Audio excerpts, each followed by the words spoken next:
I see teaching as a life of service and a choice that you're there to serve a community. And going into college, I was studying history and thought I want to be a history teacher because I love the subject. But then I went away from the pursuit of education for a few years, and I just wasn't happy in a corporate setting. It wasn't fulfilling.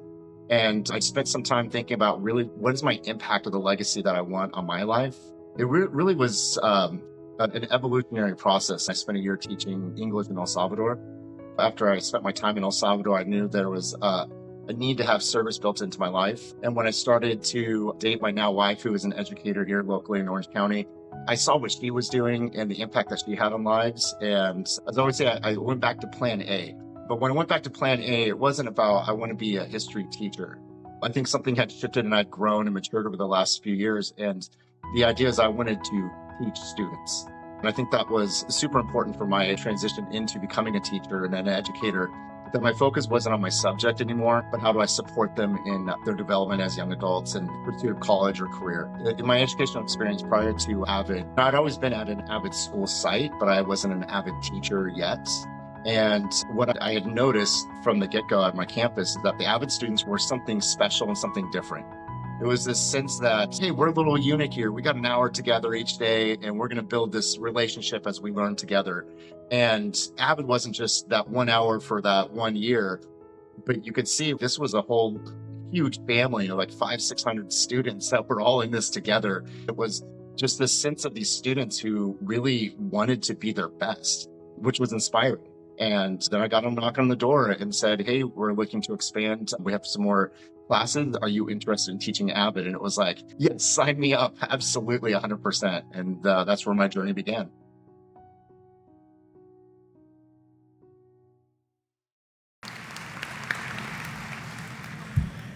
Good afternoon, Anaheim Summer Institute.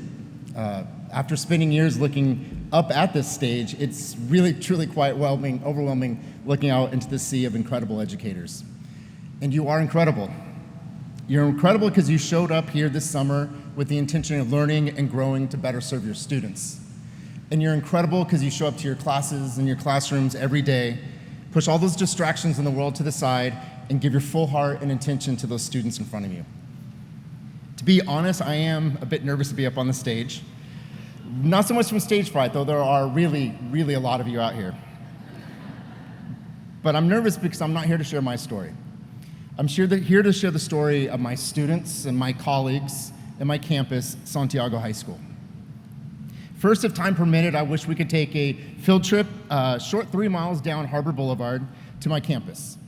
We would pass through parts of Orange County that you probably don't see much on television, but you would not really discern much of anything unusual as you stepped inside our gates. But the reality is you would be entering a very special place. It's a place that has transformed lives, families, and a community. We have not always been that space where students and families have come to for support and sanctuary. And 25 years ago, we were special for a lot of different reasons. We were a campus filled with educators who cared and worked very hard for their students. And we had students who wanted to be their best selves. But our A through G rate was below 10%.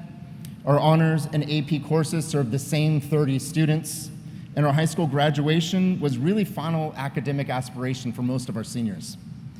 Gangs were prevalent on campus. Gang violence, drugs, prostitution filled the streets around us. Then in 2001, Mrs. Kelly Kabursky, she grabbed a handful of her English students and said, I want you to join this new program. It's called AVID. And like that, we had perfect attendance.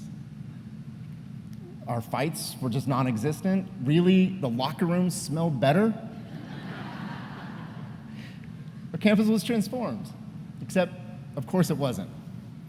So now implementing AVID was never an issue with our students, but we as a staff struggled. There was pushback.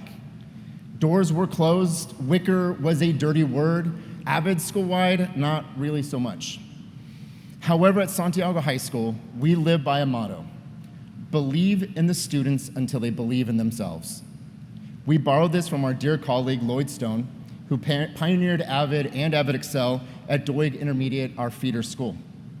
Unfortunately, Mr. Stone is no longer here to see the impact of his legacy, But with this motto in our back pocket, things began to change.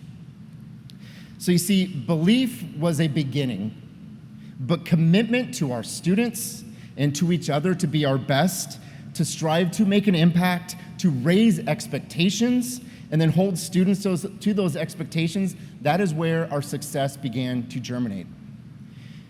Belief started an AVID site team, an AVID elective teachers who were committed to that core philosophy that all means all. We used our collective educator agency to understand the needs of our students, and the goals that we set were there to help bridge those opportunity gaps. Belief was the beginning of dreaming bigger about what we expected of our students, and we began to open AP and honors courses to all students. There was no longer AP and non-AP, just our students. We had rigor talks and DOK walks that became our practice. And with this, our most difficult classes were available to all students. And our expectations rose with them. So belief was also that beginning of letting go of our egos and opening up our classrooms to each other. We stopped gatekeeping our courses and gatekeeping our visitors. With this, we became vulnerable together, and we were able to grow in those uncomfortable conversations about test scores, calibrated curriculums, and common assessments. Belief was the beginning of training, a lot of training. It's before school, after school, during the summer, we train. With district administrative support, we attended AVID SI, AVID DXP, PLC conferences, Q conferences, and so much more. We also leveraged the expertise that we had on campus so that our teacher leaders would lead trainings in technology, in Wicker, and SEL. Belief led to this abundance of opportunities for students. We began summer AP boot camps, before and after school library hours, writing workshops, financial literacy workshops, school-wide college application and financial aid support, college commitment day celebrations, and over 40 service and interest clubs. We recognized that having agency is not just the will to succeed, but having the skills to accomplish your goals. And we dedicated ourselves to providing that opportunity and knowledge that allows our students to thrive. Belief enhanced our camaraderie, collective support, collective sacrifice, and collective commitment. As we gave more, together the burden felt easier and the rewards were greater. However, when we are heated with each other, and we often are, if they're over access or equity or grading policies, we do so as advocates for our students. As we are no longer in our ivory towers, we don't fear change and the disruption of the structures that we have built. As we compromise, we do so because we have trust in the faith and the shared commitment that we are there to support college and career readiness.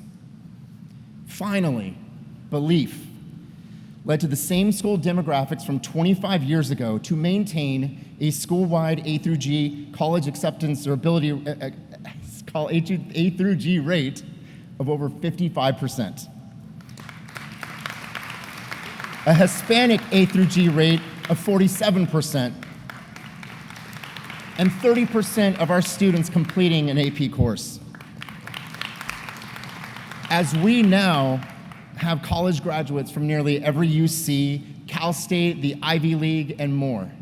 It has led to congressional candidates, school board members, engineers, doctors, and some great new educators.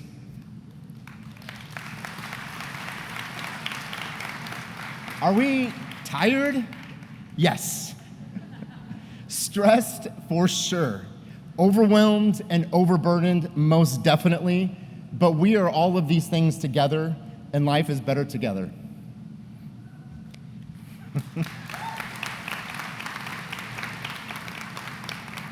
What do I hope you all take away from the story of Santiago High School? Believe. Believe in yourself and believe in your students. Because alone we may change a life, but when we believe together, we can change the world. Thank you.